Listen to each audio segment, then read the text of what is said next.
Hey, what's up everyone? Shamrocked here with a dungeon guide for you. This is Ruby Life Pools on a 25 with Tyrannical Explosives and Sanguine as the affixes. So on the screen I have the talents that I used for this dungeon, and thankfully it is actually the same build that I posted a few days ago on my channel as like the weekly talent build for you guys. The reason I say thankfully is because it makes me happy that I didn't, give you guys any bad information here. This build has worked very well for me this week. I've timed several keys, and timing this 25 was really cool as well because realistically going into it, I was a little bit nervous. I had some really good people in the group, some higher IOs and some good players, but I was mostly nervous about myself, because Ruby Life Fools, I sometimes have a hard time with the last boss.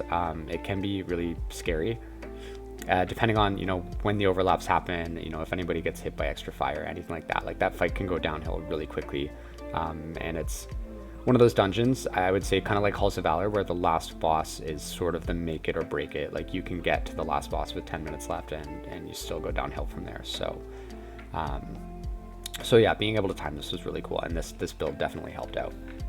So a few things I'll mention just before we get started about this build, and if you have any questions, please let me know in the comments if you're curious about, as to why I'm running any talents or not running any other talents, and I will be happy to answer you. Okay, so first important thing about this build is I've taken both Mana Spring and Graceful Spirit. So normally I only take one of these talent points to get into Nature's Swiftness. But the reason I've taken both here is because a lot of the trash in this place, like the tank has to chain pull in order to time the dungeon, and I find Mana Spring just gives a little bit of extra cushion so that you don't have to stop and drink between pulls. And then for Graceful Spirit, I find there are a lot of moments during the second area trash on the ring where this talent comes in handy, and it's also great for the last boss. It's great for the first boss. It's great for the second boss, honestly. This like Spirit Walker's Grace, having it fully talented up for this dungeon, I feel like is a huge plus. So you also need Purge for this dungeon. Just even if you have other purges in the group, having the extra one, especially if you're doing a pug and it's not like coordinated on Discord or anything, it provides a little bit of extra utility for you and a little bit more control, so you can deal with some stuff that will cause damage if people don't purge it. And then lastly, I've taken Thunderstorm instead of Thundershock. I'm a huge advocate for Thundershock, but Thunderstorm is really handy on Sanguine weeks when you can, knock adds out of the way before they drop Sanguine, or, if adds are standing in Sanguine, you can sometimes knock them out of the way as well. So, also so usually my floater point or points, if I need to get into other things like Purge or the improved Purified Spirit or Stone Skin Totem, Poison Cleansing Totem, anything like that, my pool of points usually comes out of Swirling Currents and Surging Shields. The reason I took the point out of Surging Shields instead of out of Swirling Currents for this dungeon is that there's a lot of AoE damage that happens throughout most of the dungeon, and I feel like the extra healing from Cloudburst can be really beneficial here. I feel like there are a lot of situations where that healing turns into overhealing and it's a little bit overkill, but this is not one of those dungeons, so I actually took the 2 points here. But normally for my floater points, I take from Swirling Currents first. Okay, moving on to the right tree. I did take, as much as I love Downpour, I did take Primordial Wave, and I believe that is part of the build that I shared on Thursday or Wednesday, whenever it was. So the reason I went Primordial Wave instead of Downpour is that you need to spend either 1 point in Primordial Wave or 2 points into Ancestral Awakening in order to get into the Tidebringer talent. So instead of spending 2 points, I choose the 1 point for Primordial Wave, and then that gives me an extra point to spend with Lava Surge or Resurgence, or getting both points into Ancestral Vigor, which is very important for higher keys. So yeah, this is the build I landed on, and it was great through the dungeon. I did not regret it a single bit. I'm very happy with the choices here, and yeah, you'll see. Okay, so without further ado, let's just jump right into the dungeon. Like I said, I'm going to start with the trash. I'm going to speed up the trash a little bit, just because it is tyrannical. I will still do a little bit of commentary on the trash, just so you guys get a general overview of what I'm doing and what's going on in my head during these pulls. But the majority of this video is going to be focusing on the bosses because it is tyrannical, and because of that, I did slow down the bosses as well. So, okay, let's get started.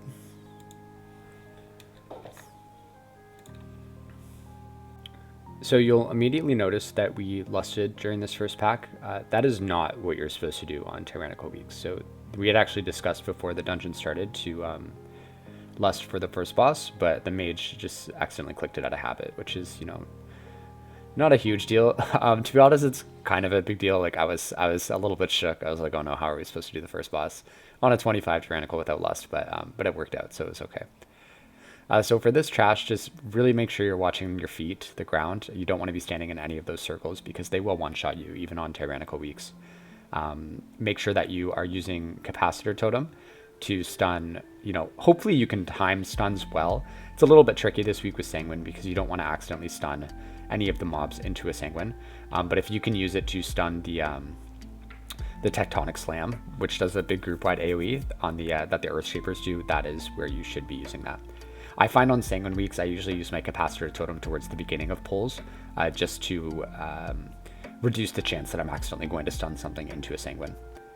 And then you also have Thundershock normally, which is a great knock-up for these sort of packs.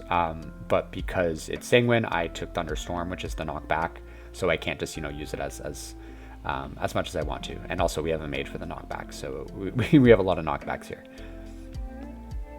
So important for this trash, the frost dudes, the guys that are casting the frost bolts, they do a lot of damage to the tank, especially if they're like just allowed to sort of chain cast freely.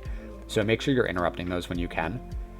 They also cast an ice shield on some mobs every so often. So I would say don't waste interrupts on that if you don't have to. Just find the mob that they're targeting with the shield and use purge, and that's just an easier way to deal with that. So that way you can save your interrupts for the frost bolts, which are more important to stop. All right, going into this big guy, he's fairly easy. It's more on the tank for this guy. So hopefully you have a tank who's able to, you know, sort of mitigate the damage that comes out during the steel barrage. And all you have to do other than that is just dodge the fire and dodge the charge that he does.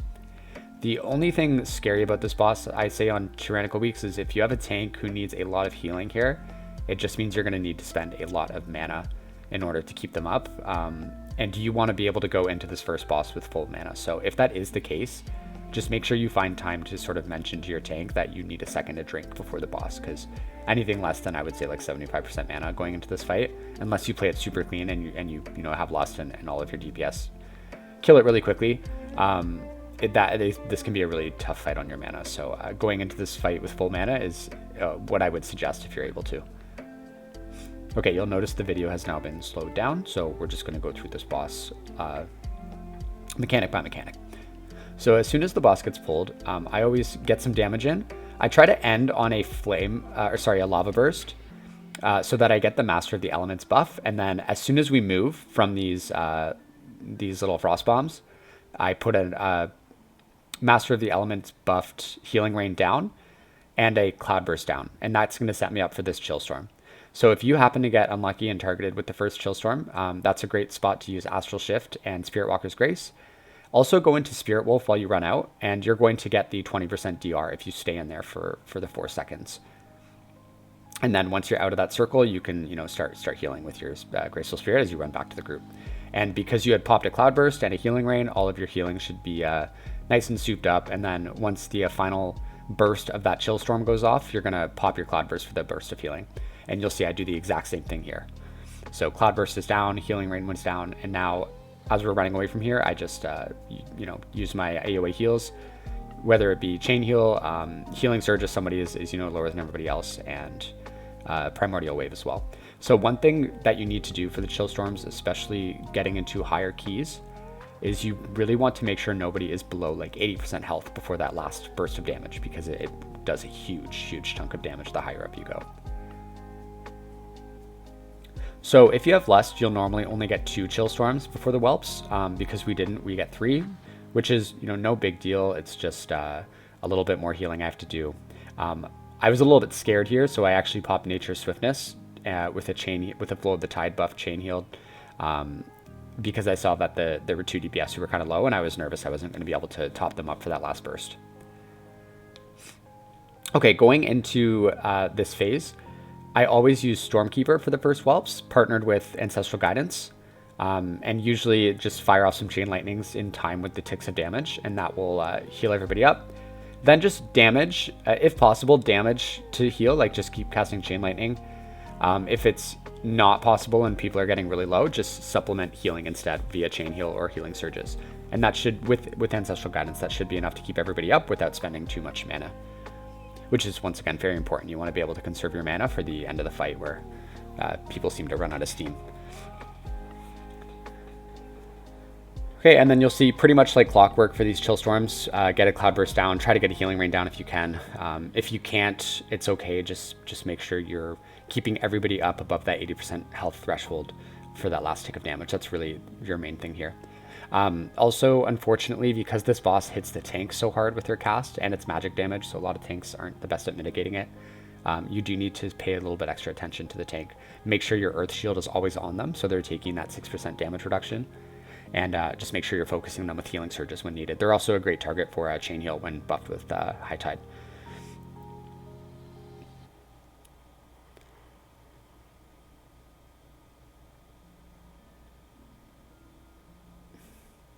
All right, that time I used Nature Swiftness again. So you'll notice I'm using it not necessarily on cooldown, but I'm using it several times for the fight. Not just because it's a handy instant cast for when you're in, scary situations, but it also is a free cast, so you're conserving mana when you use it as well. Okay, this is where somebody dies, I believe. Yeah, this mage dies. Once again, I was not able to keep them above that 80%. Also, the mage was kind of squishy this whole dungeon, which is no problem. That's not anyone's fault, but I should have known better. I probably should have focused them with at least, a little bit something extra. But it does happen, and thankfully we have the battle res, so it's no big deal. Second set of whelps, I always use Spirit Link Totem. Usually that's enough paired with my regular AoE healing. However, because it's a 25 and everything is hurting a lot, I also popped Ascendance here as well. And it turns out being a really good thing that I did because this phase lasted a little bit longer than it should have. Normally the shield is... normally you're able to interrupt before when the shield is around like halfway. This time there was like a quarter of the shield left, cast left. So it was a very long time. But once again, with that combination of Spirit Link and Ascendance, it's all good.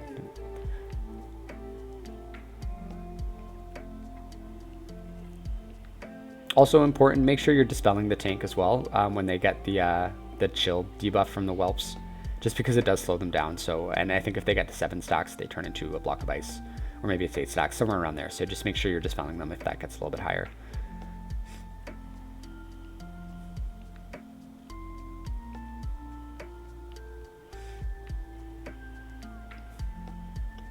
Oh, one thing I must have skipped over is I did use Healing Tide for one of the chill storms.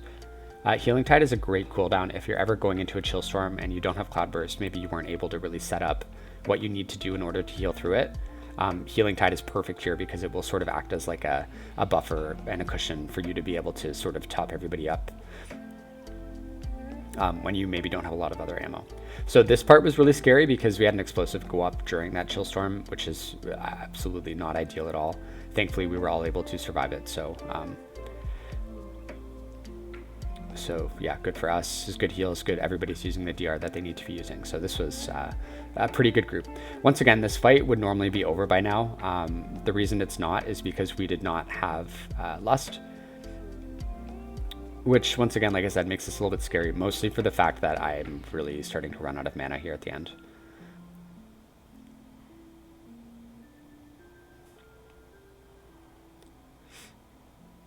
This is also a fight where you want to get in as much damage as you possibly can. You absolutely need to focus healing. That's your priority, and keeping the DPS alive is better than being sort of greedy with your own DPS casts. But that being said, the faster this boss dies, the better. So yeah, if you can sneak in some lava bursts, flame shocks, keeping healing rain or acid rain down on the boss, all of that stuff will help you go through this a little bit quicker. All right, and so that was the first boss. Very tricky on higher keys, but it's the nice thing about it is it's very routine. Like you know exactly what's going to happen. So just make sure you have a plan for every chill storm, have a plan for the whelp phases, and you should be good. Okay, moving on to the second area of trash. So this is after the first boss. Most groups will start with the Thunder Dragon here. If you have a priest in your group, which I do, they will likely mass dispel the buffs, which may not sound like a great idea because it's going to do like a huge burst of damage to everybody rather than, you know, the controlled burst that would happen if you get to dispel them one at a time.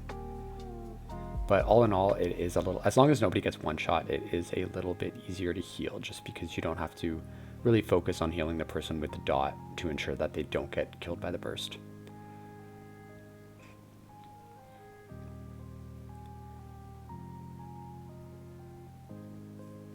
That being said, if you are in a group without a priest and you need to dispel them one at a time, just dispel one of the dots right away and then really focus healing the person who's left over with the dot so that when you get your next dispel off, they don't die. And then in the process of keeping them alive, you should be able to sneak some AoE heals in on everybody as well.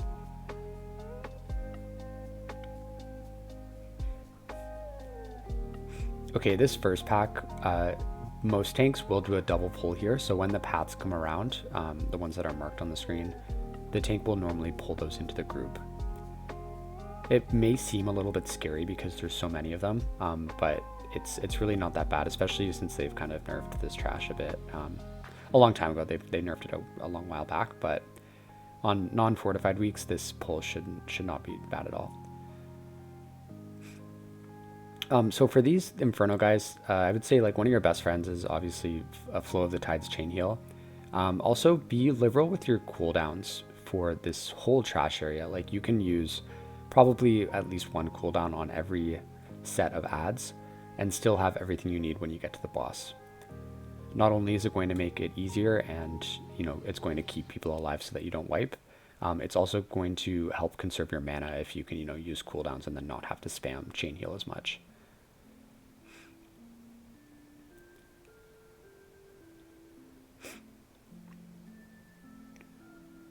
Okay, remember whoever gets the firebomb on them, which is that red circle that knocks the adds up, they will need a little bit of extra healing. If you happen to be the one to get the firebomb, what I normally do is I save Astral Shift and Spirit Walker's Grace for that. So that way I can still heal as I get knocked up.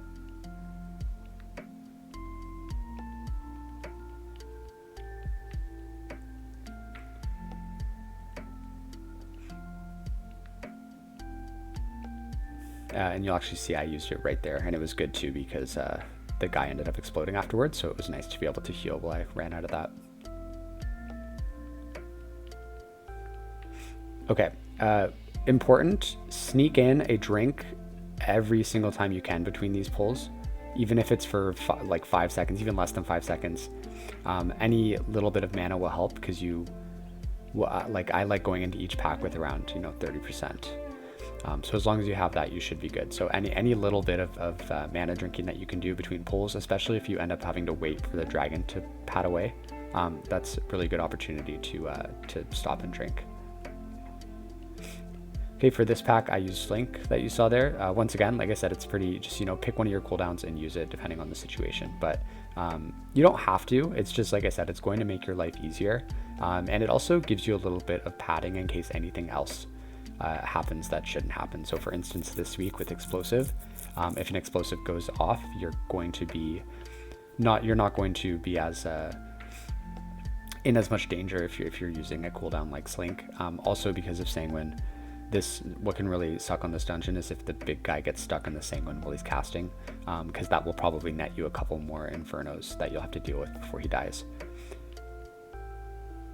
So this pack I used Ancestral Guidance. I would say Ancestral Guidance is probably the best cooldown that you can use for these packs, especially paired with Stormkeeper, because it's going to get in a lot of damage to help kill everything faster, and it does more than enough healing to deal with the dot that gets put on everybody.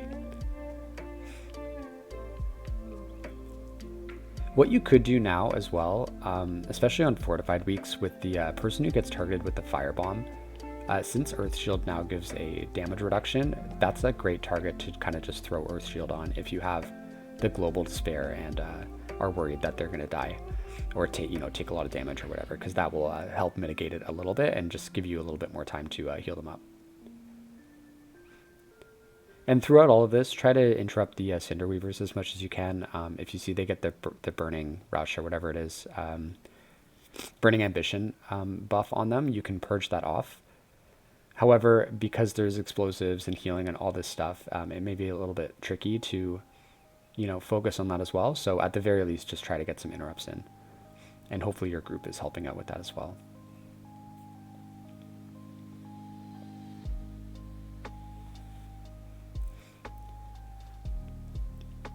All right, now we're going into the boss. Thankfully, this boss actually doesn't need a whole lot of mana. So I stop here to drink. However, I don't think I actually needed to. And so I basically just tell the group to go ahead. Okay, this boss is all about baiting the boulders. I would say that's the most important thing. And then other than that is just making sure you have cooldown and resources available to heal through the Inferno casts. All right, so for this first one, I have Lust. I think I actually use Ancestral Guidance here as well, but I really didn't need to. Yeah, I do. But with Lust, I actually feel like that was maybe a bit of a wasted cooldown, but it's all good. And then depending on your tank for these Searing Blows, some of them are much better at handling that solo than other tanks. So if you have something like a Paladin, you may not have to worry about it as much as if you had like a monk or a warrior tank. That being said, the Searing Blows is on the tank though, like to survive. So, you need to focus them and help them out. But realistically, if they can't live through that, it's more on them than it is on you. So don't stress out if that's, the reason that you start to wipe. So she'll always do the boulder right after she summons the ad, and then the other boulder will come out usually right when the ad is dying. So just keep those timings in mind for trying to bait. So for instance there, I got lucky that she didn't target me with the boulder because I was not in the right spot. And I think that does happen actually at some point throughout the fight. I don't know if it was me or someone else, but we do bait it in a bad spot. So it's very important. So there you go. That time it was baited in a correct spot. So as soon as the ad dies, especially if you kill the ad quickly before she gets the boulder cast out, don't just run right out to where you want to stand. You kind of want to run off to the side so that you bait the boulder off to the side as well. A general rule of thumb here is to try and just bait the boulder to the back. So you should always kind of be standing from where you ran and not where you're running to. Okay, this set I used a Healing Tide totem. And then it's pretty much just chain heals, making sure you're working in High Tide and Flow of the Tide buffs as well whenever you can.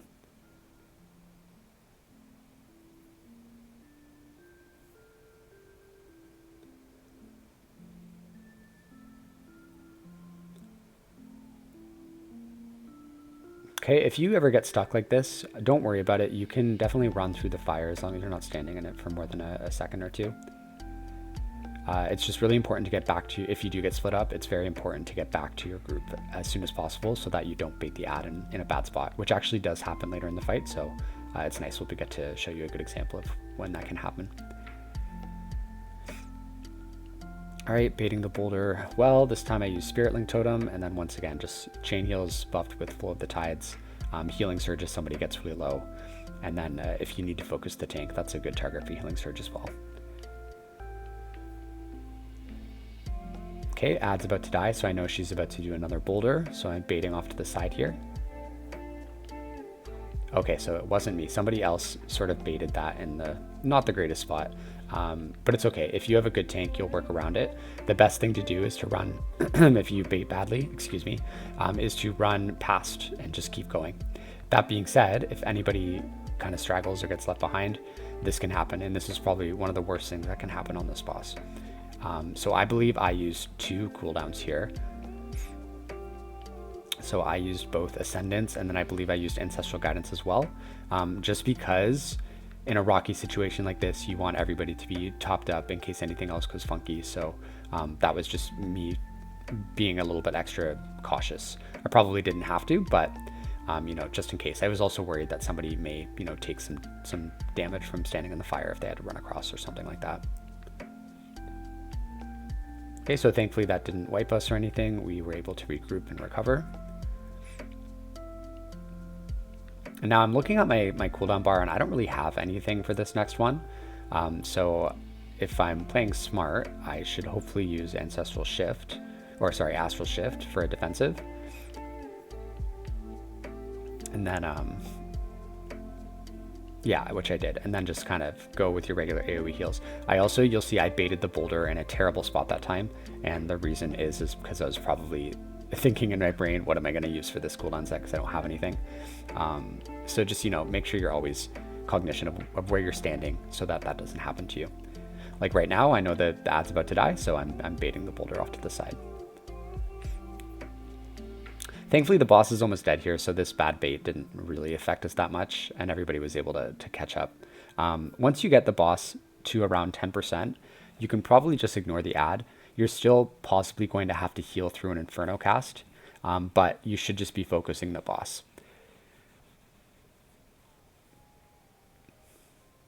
Yeah, so we still get an Inferno here, so just make sure you're on point with your healing, even if the boss is at a low percent, just to make sure that nobody dies at the end here.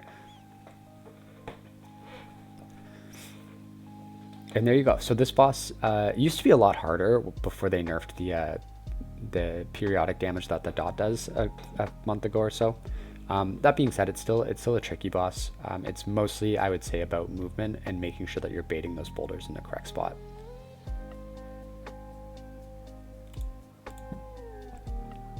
Okay, now moving on to the last area of trash. So this can be really tricky on Sanguine. You have to hope you have a good group and a good tank who can, you know, make sure that the Sanguine puddles don't drop on these big guys that channel the Lightning Storm, because they have a lot of health, and if they end up channeling while they're in a Sanguine, it can add a lot of time to the dungeon. It's also a lot of healing to do as well, so just, you know, you can use Thunderstorm very carefully here. Obviously, you don't want to knock any adds into, you know, any of the next packs so that you pull extra, but this is a great spot because your Thunderstorm is not going to affect the big guy that actually casts the Lightning Storm, if I'm not mistaken. So if you see any of the little guys, the warriors, about to die on top of the Thunderstorm guy, you can actually use Thunderstorm and you know, kind of kick them out of there so that they drop their pool somewhere else. Okay, so this next pack with the Channeler is pretty easy enough. Just make sure that the Channeler gets interrupted. He also puts a buff on himself that you can purge. And you should do that because it does increase his damage quite a bit as well as his haste, I'm pretty sure.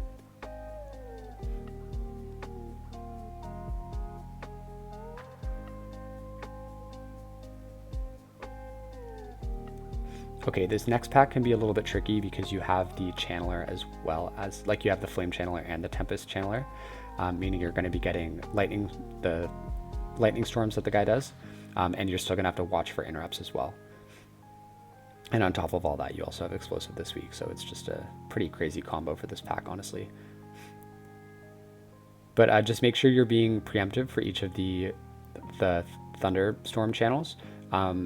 This is also a good spot to use cooldowns. Like any cooldowns you use here, you can guarantee will probably be up by the time you need them in the second phase of the last boss. So don't be stingy with your cooldowns on these packs.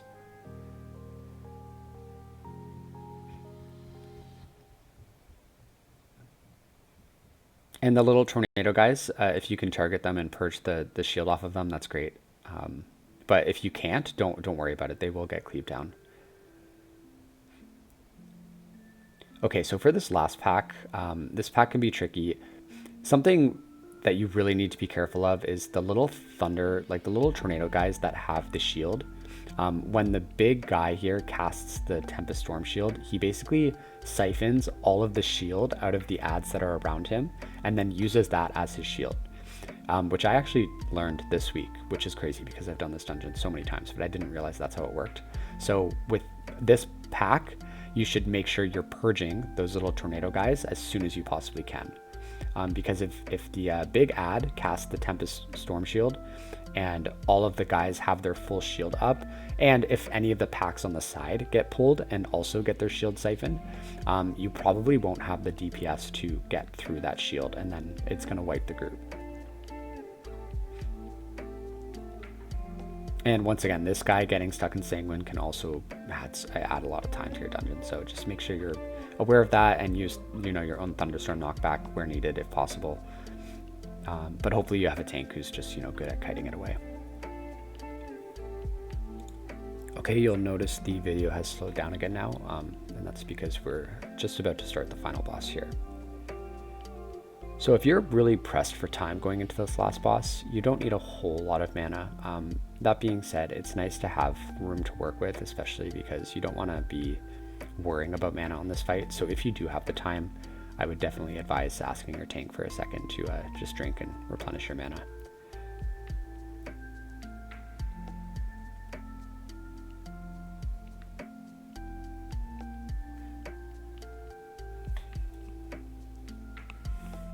All right, here we go. This is a very scary boss, and I actually immediately die, so I've totally messed up here. I didn't realize the hitbox of this Flame Breath was wider than it looks, so when I moved up to get that explosive, I walked right into the hitbox of the Fire Breath. Thankfully, I had Reincarnate up, so not a huge deal.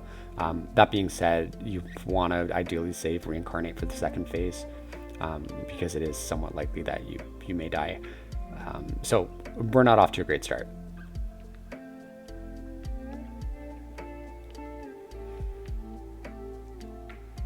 Okay, just make sure you're dispelling the tank here. I would say don't use any of your major cooldowns. Use Cloudburst, Chain Heals, Healing Rain, Primordial Wave, and Healing Surges. If you need to, go ahead and use a cooldown just because it's better than people dying, but ideally you want to save everything for that second phase. I would say, if anything, maybe use a Slink in the first phase because you're much more grouped up than you are in the second phase. So if there is a cooldown that you need to burn through, I would say, use Slink because it's not going to be as effective in the second phase when everybody is really spread out. Always be aware of the interrupting Cloudburst. I don't know if you have any DBM or bigwigs or anything like that is helping you track that.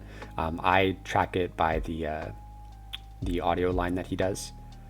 He says that's enough, so as soon as I hear that, I know he's casting that, and that's when I know to stop my casts.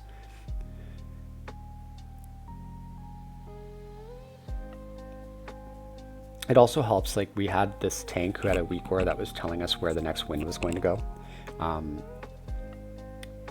Oh, and so right there I used Nature Swiftness, which is another, actually that's a great heal cooldown that you can use in this first phase.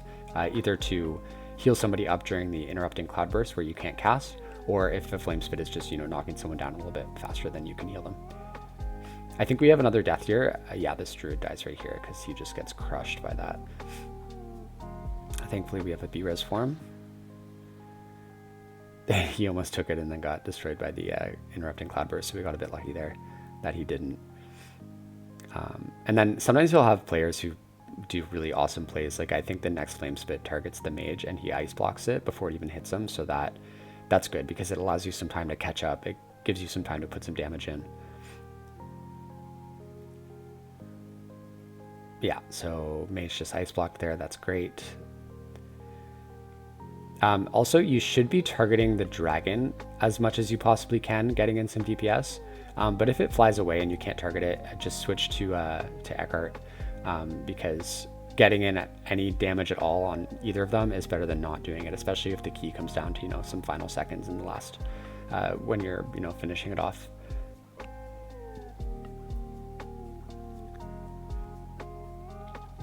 Okay, so we're about to phase it soon. And then it's funny, even on higher keys, this first phase is really hard too. So it's like, how are you supposed to deal with the second phase? But it is possible, we did do it. So remember, just first phase, anybody who gets targeted with the Flame Spit, you just need to target them with Healing Surges, Chain Heals, anything you can to keep them alive, and hope that they are also using defensives when they need to. Once you get to the phase change, Lust right away. It's nice to get some extra damage in on the dragon while he's moving over because he won't be casting anything. And then here's where you really have to plan. So this first flame spit, I'm using the lust that I get, so the haste that I get from there, as well as ancestral guidance. And then I'm just pairing that with some big chain heals using high tide and flow of the tides. Now in between the flame spits, you can get some damage in if you can. Try to get the explosives. So we actually let an explosive go off there, which wasn't great. Now for this next set, I popped Ascendance as well as Mana Tide Totem for the Spirit Walker's Tidal Totem talent that I'm in, which made my chain heal super fast. Mixed with Ascendance, caused AoE group healing, and then I also had Earth Elemental down for the extra health increase on myself. So all of that was a really good cooldown combo for this boss. We did have someone die. He actually just walked right through the breath, which honestly, there's so much going on in this fight, you can't really blame him.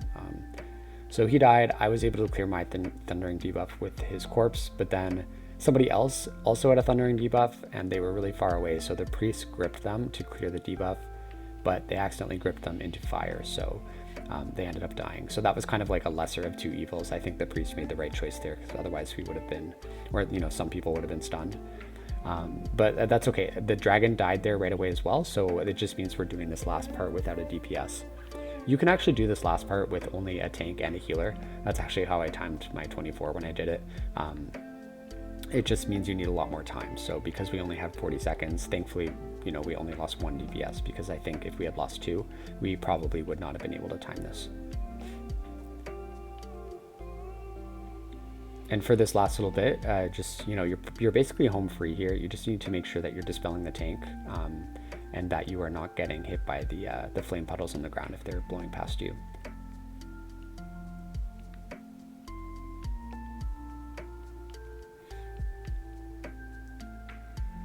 And there we go. That's it. So this dungeon, I would say, is one of the harder ones on Tyrannical, especially on higher keys, but it is doable. Like if I can do it, you can absolutely do it. I hope the ability tracker on the top left, as well as sort of my commentary throughout the bosses, has helped kind of show you what you can do, what cooldowns you can combine, and sort of what strategies you can use for each of these bosses to help you get past them. If you have any questions about anything that I've done throughout this video, please put them in the comments, and I'll be happy to try and answer them. But otherwise, good luck, guys. I hope you guys are having fun and timing your keys this week, and I'll see you next time.